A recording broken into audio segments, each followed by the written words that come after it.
Bom, meu nome é Elaine Aras, e hoje eu vou estar conversando um pouco com vocês. Para mim é sempre uma honra estar aqui às terças-feiras, que é o dia que eu trabalho na casa, fora alguns outros dias, né, que a gente vem acompanhar e tal. E agora eu quero convidar vocês para um momento de reflexão, um momento de relaxamento, de conexão mesmo com o nosso eu superior.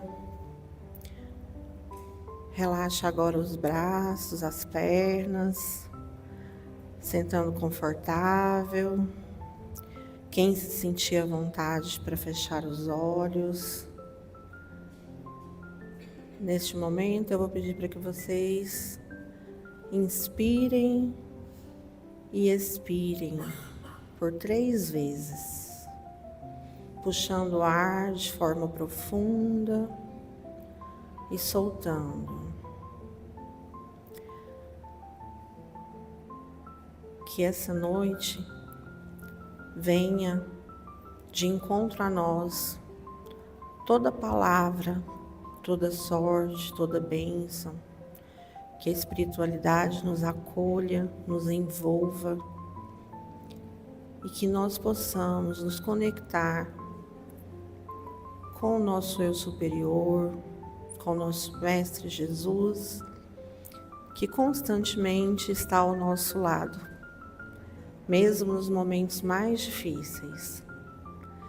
Que nós possamos abrir os nossos olhos da alma para ver este momento em que o Cristo muitas vezes não está somente ao nosso lado, mas nos carregando em seu colo. Pedimos aos nossos irmãos do grupo do Ramatiz que venham neste momento formar a sua cúpula de energia, transmutando todas as energias e refazendo cada um da melhor forma possível. Que cada um possa encontrar aqui hoje a palavra que veio buscar. Para dar início, eu convido vocês para fazer a oração do Pai Nosso comigo. Pai nosso, que estais nos céus, santificado seja o vosso nome. Venha a nós o vosso reino. Seja feita a vossa vontade, assim na terra como nos céus. O pão nosso de cada dia nos dai hoje. Perdoai as nossas ofensas, assim como nós perdoamos a quem nos tem ofendido. Não nos deixeis cair em tentação, mas livra-nos de todo mal, porque vosso é o reino, o poder e a glória para sempre. Assim seja. Bom, já tem algumas terças-feiras, né, que foi iniciado o estudo do Evangelho segundo o Espiritismo, o capítulo 3, né? E aí hoje eu trago os itens 13, 14 e 15. E essa divisão, ela vem para facilitar um pouco mesmo, assim, o entendimento, porque quando a gente vai fazer a leitura, né, do Evangelho segundo o Espiritismo, eu não sei vocês, mas parece que quando eu leio um trechinho assim, ó, abre um monte de janelinha, igual computador, sabe? Porque vem muita informação ali, né? Vem muita coisa para que a gente possa refletir, né? Lá em casa mesmo, quando a gente vai fazer o Evangelho, né? Todo domingo, que a gente faz o culto no lar, e aí a gente sempre lê um trechinho, e aí daquele um trechinho vem muita coisa, vem muita informação, vem muita inspiração, né? E com esses 3 aqui, que eu estava estudando para falar com vocês, não foi diferente. Porque eu já estou no Espiritismo há alguns anos, e aí, assim, a gente sempre vai ouvindo coisas, né? E, assim, a literatura ela é muito ampla. Quem dá uma passadinha ali na livraria, vai ver, né, que tem muito material, muita coisa. Livros mais antigos, livros mais novos, e todos eles com muita informação, com muita atualização dessa doutrina, né, que nos abraça. E aí, eu confesso que há pouco tempo, porque não era um hábito meu, né, da leitura da Bíblia mesmo, porque eu sempre achei uma leitura muito difícil, né, com palavras muito rebuscadas, e aí eu ia ler, eu confundia, eu não conseguia gravar aquele tanto de nome. Então, não era uma coisa que eu fazia. E quando eu assisti The Chosen, eu entendi coisas assim que eu nunca tinha entendido em toda a minha vida. Eu tenho 42 anos. E aí, eu ouvi as pessoas falando, né, dos mundos, né? Mundo de prova, de expiação, de regeneração, E eu falava, gente, mas de onde que está esse tanto de mundo, né? Se nós estamos aqui na Terra, a gente está aqui nesse planetinha, que é tão insignificante se a gente for parar para pensar, né? Assim, se a gente for comparar a outros planetas e mesmo a outras galáxias, né? E aí eu ficava olhando, eu falava assim, gente, mas será que a gente realmente é tudo isso? Será que eu falo assim, né, perdi a chave, meu Deus, e agora? Me ajuda. Eu falava, gente, será que Deus vai parar para me ajudar a procurar uma chave, né? Eu falava assim, no meio desses milhões, bilhões de pessoas. E aí eu ouvia, né, tudo isso. Eu ficava assim, eram coisas que iam me permitindo questionar, que é um ponto que eu acho que a gente tem do Espiritismo que é muito bom, é muito legal. Não é uma fé cega, não é algo que eu preciso acreditar sem questionar, né? Eu tenho a possibilidade, sim, de questionar, de estudar, de esclarecer e de também não concordar com tudo, né? E aí, quando eu peguei a referência dos itens para poder estar trabalhando, me veio esses 2 pontos aqui.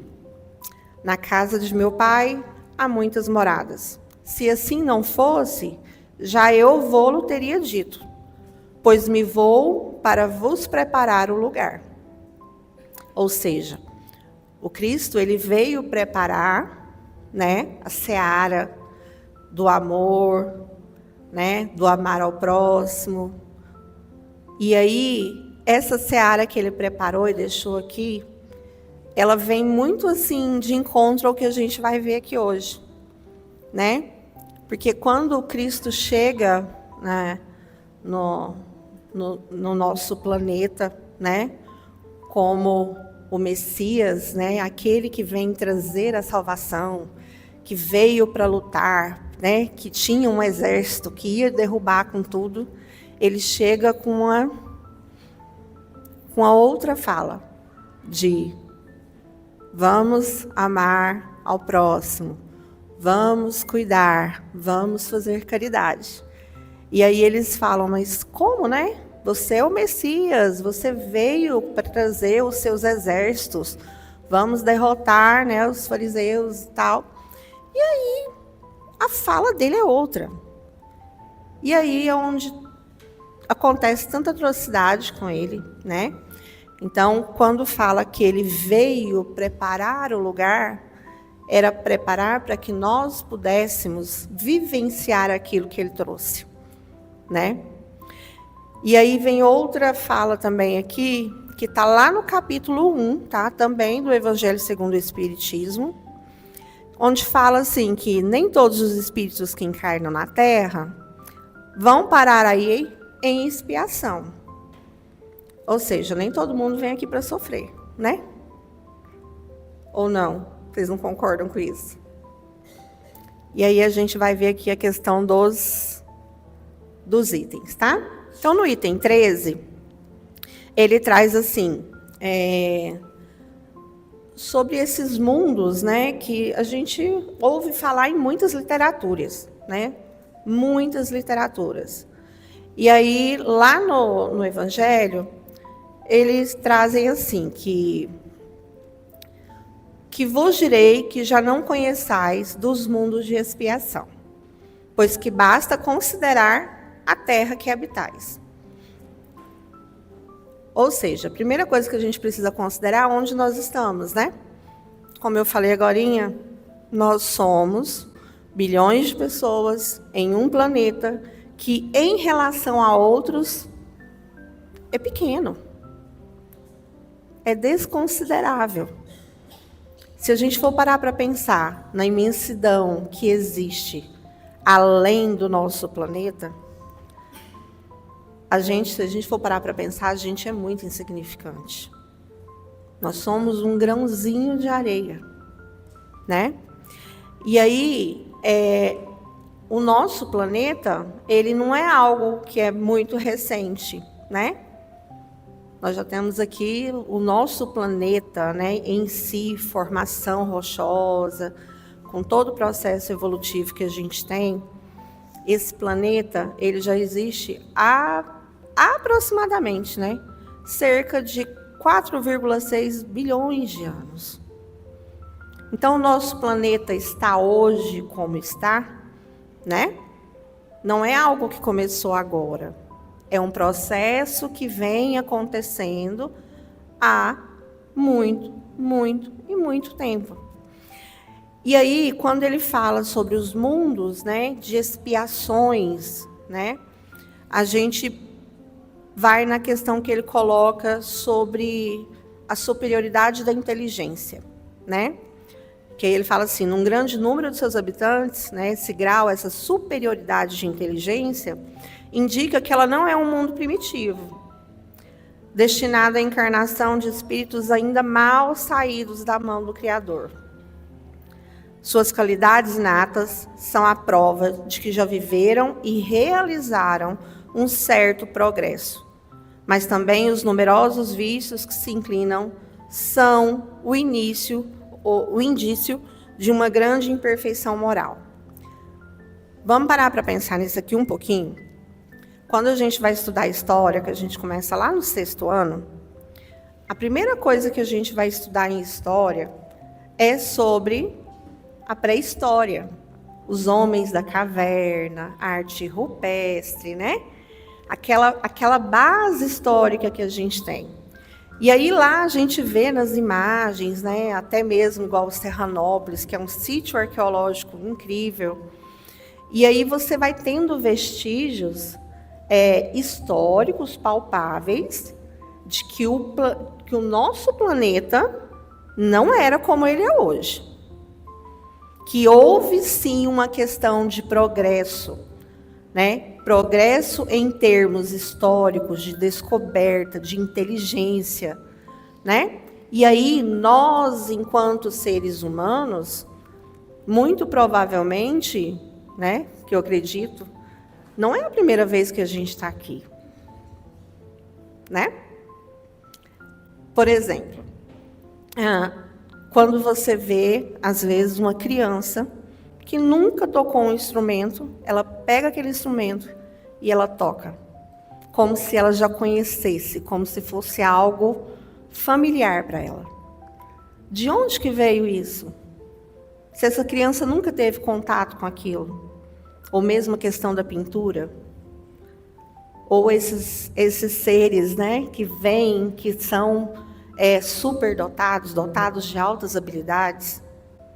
E aí a gente tem que parar para pensar nessa questão também, dessa questão da inteligência, porque os homens das cavernas, eles eram muito rudimentares, eram espíritos que ainda estavam iniciando o seu processo, né? E eles precisavam caminhar, evoluir em termos de inteligência, em termos de ciência, em termos de fala, de postura, né? E a questão espiritual, ela vem abarcando nisso tudo aí. E aí a gente vai lá na questão... Como é que eu posso falar para vocês aqui? Essa evolução, ela veio acontecendo. ela vem aos poucos caminhando, né? Porém, cada vez que a gente vê esse processo evolutivo dando saltos, a gente também vai se deparar com a questão dos vícios, das inclinações, a gente vai se deparando com a imperfeição moral, né? Porque não é porque eu vim aqui, que hoje eu, Elaine, estou aqui no Ramatiz, trabalhando, tentando resgatar alguma coisa muito séria que eu fiz lá atrás, que daqui eu vou, daqui para o paraíso, ficar lá deitado debaixo da minha ervinha? Não. Infelizmente, não. O trabalho, ele não cessa. A questão da progressão moral, né? Ela tem que ser algo que vai acontecer de forma contínua, para a gente, então, quem sabe um dia, né, a gente consiga, sim, alcançar esse tão sonhado paraíso, né? Que a gente sabe que, na verdade, é o local onde todos nós vamos nos encontrar em algum momento. Agora, todo mundo vai chegar lá junto? Não. E aí, nesse momento, né, nessa vida que a gente tem aqui, que às vezes nos força, né, a algo tão difícil, eu trouxe isso aqui para a gente ver, ó. Quando você pega as imagens, né, dos livros de história lá, a gente se depara com essa imagem, não é? Ela não é super comum nos livros de história, de evolução, da parte de biologia. E aí a gente vê o quanto, até fisicamente, a gente foi mudando. A gente tinha dificuldades até mesmo de ser bípede, né, de ficar sobre 2 pés. Depois, a necessidade fez com que essas pessoas fossem trabalhando, evoluindo, se desenvolvendo, a ponto de descobrir o fogo, a ponto de criar instrumentos, né, que facilitassem a vida deles. Os primeiros registros, né, que a escrita que nós temos hoje não é a mesma, mas eles tinham uma necessidade de deixar aquilo gravado de alguma forma. E isso só vai mostrar para a gente, em todos esses sentidos, né, de registro, de mudança física, de mudança de percepção mesmo do próprio ambiente, que o progresso é uma lei universal. Todo mundo vai ter que fazer algum tipo de progresso. Se não nessa vida, numa próxima, numa próxima e numa próxima. Então, o que acontece? Progredir é algo que é contínuo. Ah, mas como assim eu vou progredir, né? Progredir, vou fazer o quê? Vou, como diz a minha filha, evolui Pokémon. Que ela fala para minha outra filha, evolui Pokémon. Evolui como? Né? Nós somos ainda tão imperfeitos, nós somos ainda tão imaturos, eu diria. Mesmo estando aqui já há muito tempo, nós ainda somos muito imaturos. Nós trazemos um egoísmo muito grande ainda, onde a gente acha que está acima do outro, onde a gente acha que o meu, né? Às vezes o meu problema, vocês já conversaram com a pessoa assim, você vai contar um problema seu para alguém, nossa, menina, aconteceu um problema. Não, mas você não viu o que aconteceu comigo. Você não sabe. E aí ela desamba assim. Então, né? A gente vive numa sociedade onde a gente, até para a pessoa passar dificuldade, o outro quer superar. E não é superar o outro. A resolução aqui, ela é pessoal, ela é individual. É você com você. E aí, o que acontece? O meu colega passou e jogou lixo na rua.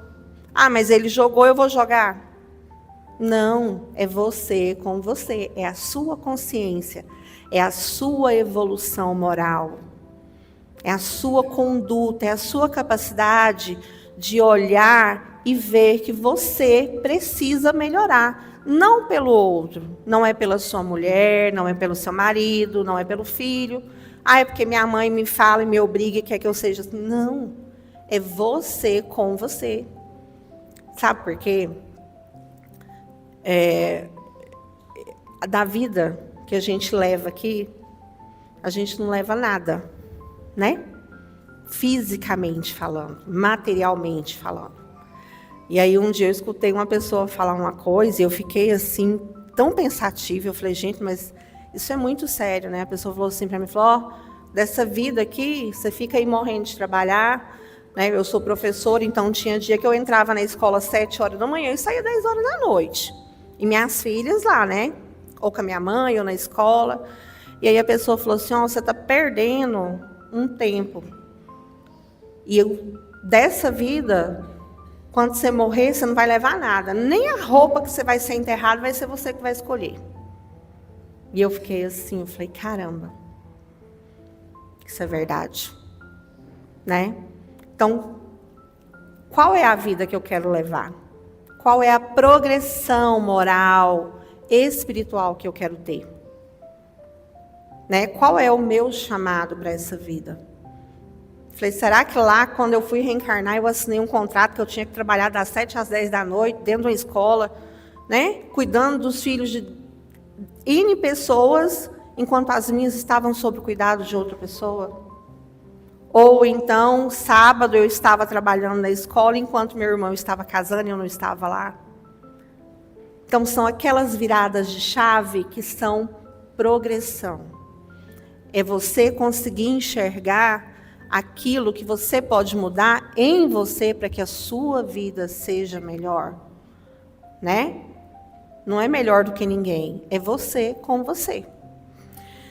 E aí lá no item 14 ele traz assim, ó, nem todos os espíritos que encarnam na Terra vão para ser espiados. Nem todo mundo vai vir aqui para sofrer, para, né, aquele ditado, né? Comer o pão que o bonito lá amassou. Não. O que acontece? Por exemplo, igual eu falei dos homens das cavernas. Nós temos aqui no Brasil, vou falar do Brasil porque é onde a gente está, né?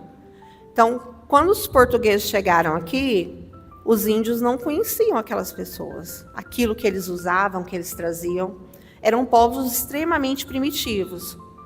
Mas eles eram povos que tinham a sua cultura e a sua fé, né? Eles cultuam elementos da natureza, não é? Assim como, por exemplo, tem o católico que vai para a Trindade, que acha que aquilo ali é a fonte da fé dele, eles também tinham a fé deles. Eles eram primitivos? Sim, porque os costumes deles não eram igual daqueles outros povos que chegaram. E aí, quando a gente fala, né, de seres primitivos, de expiração, fala, nossa, mas eles são seres tão rudes, né? A gente ainda tem hoje, aqui no Brasil, nós temos tribos que ainda praticamente não tiveram contato com o homem branco, né? E aí? Esses povos, eles estão aqui para aprender e passar a ter a nossa cultura? Não. Eles estão aqui porque o tempo deles de estar aqui e de evoluir, de progredir, é agora. E aí a gente vai ver povos que vão, né, essas raças, né, que eles falam semi-civilizadas, em algum momento eles vão se adequando. Tanto é que hoje nós temos aí tribos indígenas que têm mais tecnologia do que a gente tem aqui. Pessoas com mestrado, com doutorado, que levam a cultura, né? Que mostra para o mundo que não é porque um dia foi um povo subjugado que eles não podem melhorar, progredir e fazer valer a sua cultura. Então, esses povos, eles são necessários para o progresso, inclusive, de nós, que já fomos e voltamos algumas milhares de vezes, né? Eu acho que passou mais um. Aí tá assim, né? Vemos depois as raças semi-civilizadas construídas destes mesmos espíritos em via de progressão. São elas, de certo modo, raças indígenas, né, da Terra, que aí se elevaram pouco a pouco em longos períodos seculares, algumas das quais hão podido chegar ao aperfeiçoamento intelectual dos povos mais esclarecidos. Então, eu tive um aluno que eu trabalhei com ele tinha no 6º ano, né? Hoje ele já está fazendo mestrado, ele virou um arquiteto, ele é especialista em arquitetura voltada para a questão indígena. E os trabalhos dele são maravilhosos. Estão levando para fora, né? Ele já não está nem no Brasil mais. E ele coloca o cocar e ele faz questão de mostrar que ele é um índio. Né? Teve uma progressão? Teve. Mas ele não precisa se desvincular da raiz dele. Daí vem o que os espíritos em punição se encontram no seio das raças mais inteligentes. Né? Como assim? Por isso mesmo, para essas raças, é de que mais amargo se revestem os infortúnios da vida.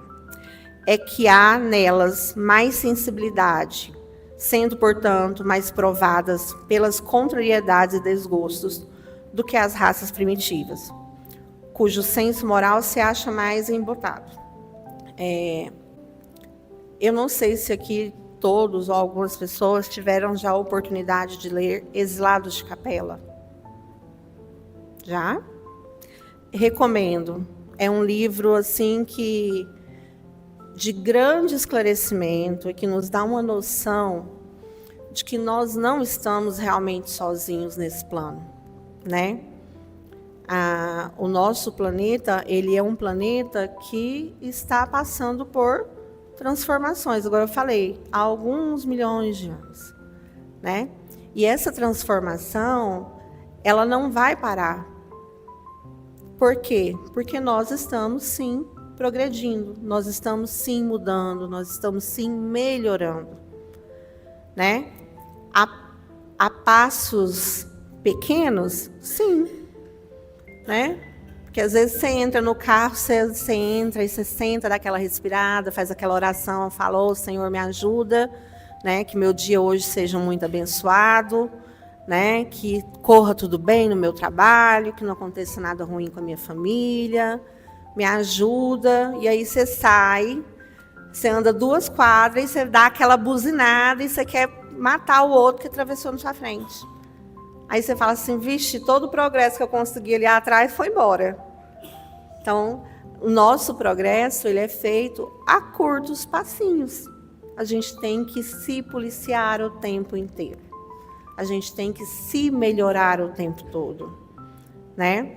Aí, no livro do Exilados de Capela, ele traz exatamente sobre a questão dos seres que são degradados, né? Aí ele tem esse trecho aqui que fala assim, os espíritos em expiação, se nós podemos exprimir dessa forma, né, são exóticos na Terra, ou seja, já são bem poucos, né?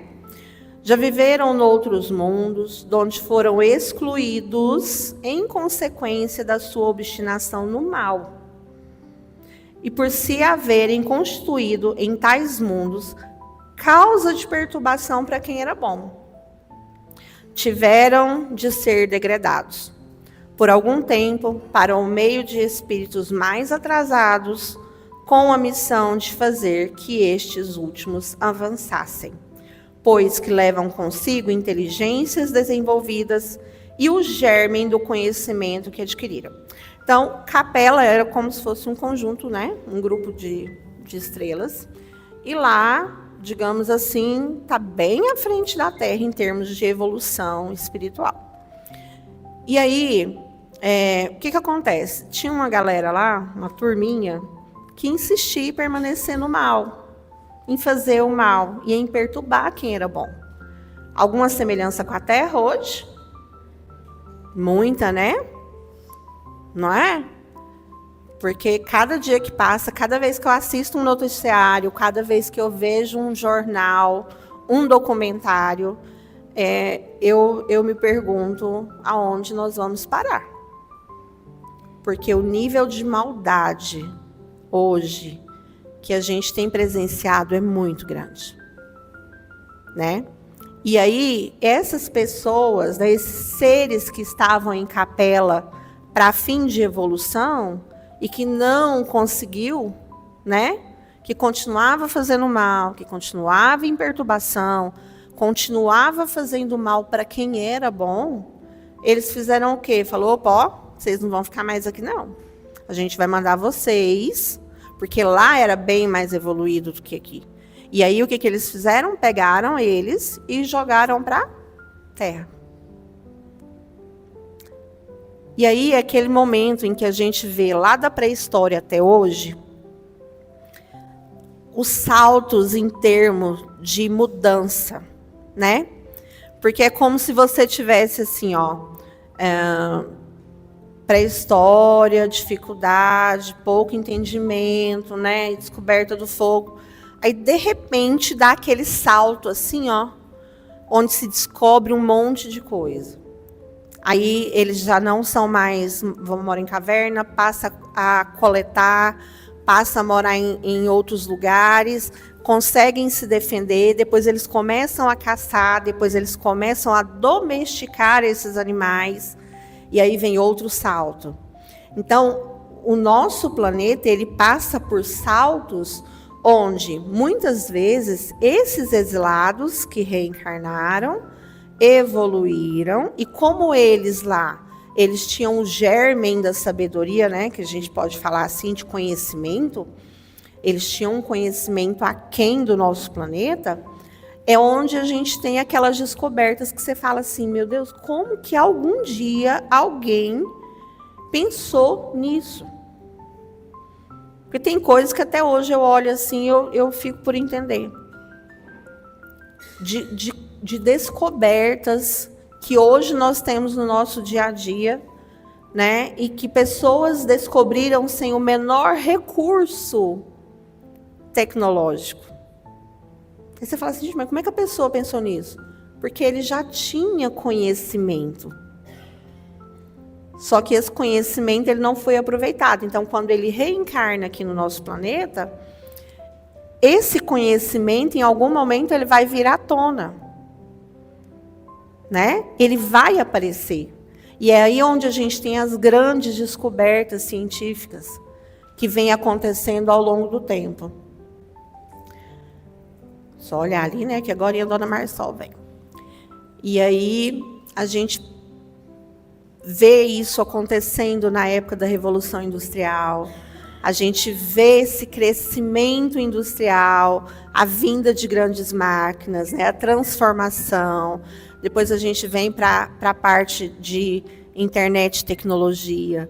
A gente vem hoje para as N tecnologias que nós temos hoje, né? Esses dias eu vi uma mulher pegar um celular, dobrar ele assim, a hora que ela abre, ele vira um computador com teclado, com um monte de coisa, e não quebra, e não estraga, e conecta em qualquer lugar, com qualquer pessoa, né? Aí eu estava até contando esses dias para minha filha, que a professora passou uma tarefa lá de casa, e ela falou assim, mamãe, a minha professora disse que era para perguntar para você como que vocês conversavam antigamente, quando não tinha WhatsApp. Eu falei, minha filha, ou a gente ia na casa da pessoa, pessoalmente, né? Ou a gente ia lá, comprava fichinha, porque eu sou da fichinha, ia no orelhão, colocava e era o tempinho contado. Aí depois de muitos anos, o meu pai comprou uma linha telefônica, que era o preço de um carro hoje. Né? E isso, quem tinha telefone, era um telefone no bairro, os vizinhos tudo ia lá ligar, porque não tinha outro. E aí ela ficou assim, ela falou, mas comprava o telefone, igual meu pai tem um celular, você? Eu falei, não, ele ficava ligado na tomada, você tinha que discar. E ela, credo, ela tem 7, credo, mamãe, era difícil assim? Eu falei, era. E era a nossa realidade, né? Então, para vocês verem como que num curto espaço de tempo a gente mudou tanto, né? E aí, O tópico 15, né, traz que a Terra oferece um dos tipos de mundo expiatório, cuja variedade é infinita, né, mas revelando todos como caráter comum, o servirem de lugar de exílio para espíritos rebeldes à lei de Deus. Esses espíritos têm aí de lutar ao mesmo tempo com a perversidade do homem e com a inclemência da natureza. Duplo e árduo trabalho que simultaneamente desenvolve as qualidades do coração e da inteligência.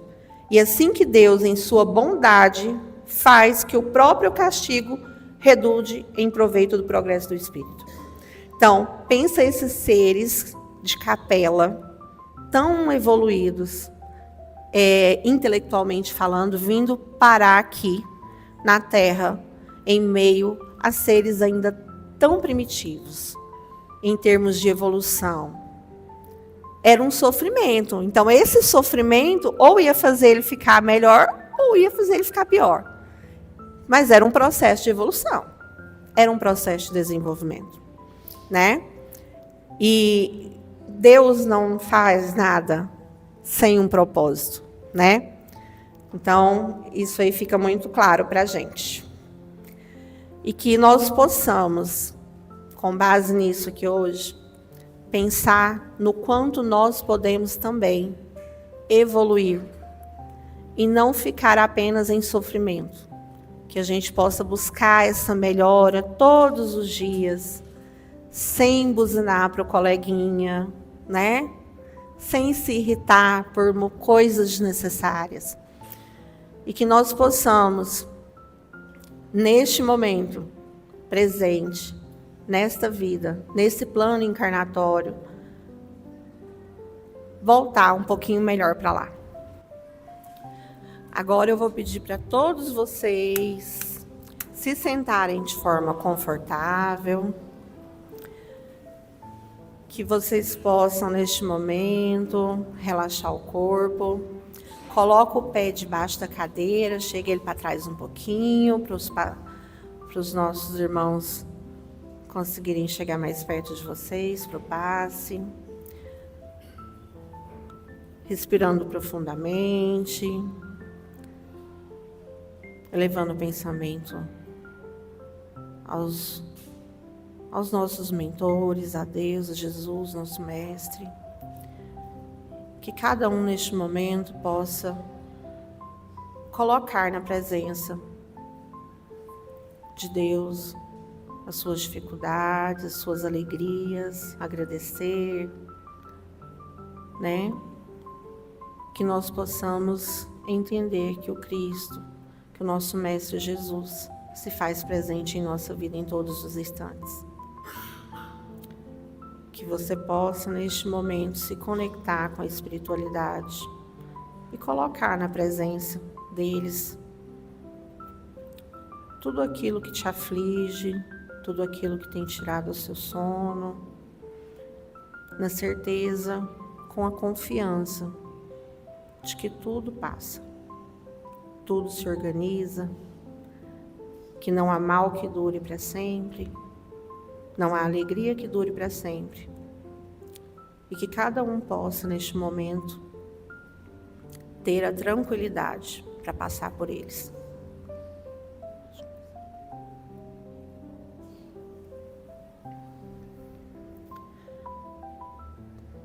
Deus Pai, que sois todo poder e bondade, dai força àquele que passa pela provação. Dai luz àquele que procura a verdade e ponde no coração do homem a compaixão e a caridade. Deus, dai ao viajante a estrela guia, ao aflito a consolação, ao doente o repouso. Pai, dai ao culpado o arrependimento, ao espírito a verdade, à criança o guia, ao órfão o pai. Que a nossa bondade se estenda sobre tudo o que criaste. Piedade, Senhor, para aqueles que não vos conhecem, e esperança para aqueles que sofrem. Que a vossa bondade permita aos Espíritos Consoladores derramarem por toda a parte a paz, a esperança e a fé. Deus, um raio, uma faísca do vosso divino amor pode abrasar a terra. Deixa-nos beber na fonte dessa bondade fecunda e infinita, e todas as lágrimas secarão, todas as dores acalmar-se-ão. Um só coração, um só pensamento subirá até vós, com um grito de reconhecimento e de amor, como Moisés sobre a montanha. Nós vos esperamos com os braços abertos. Ó bondade, ó poder, ó beleza, ó perfeição. Queremos de alguma sorte merecer vossa misericórdia. Deus, dai-nos a força no progresso de subir até vós. Dai-nos a caridade pura, dai-nos a fé e a razão. Dai-nos a simplicidade que fará de nossas almas o espelho onde refletirá um dia a vossa santíssima santidade.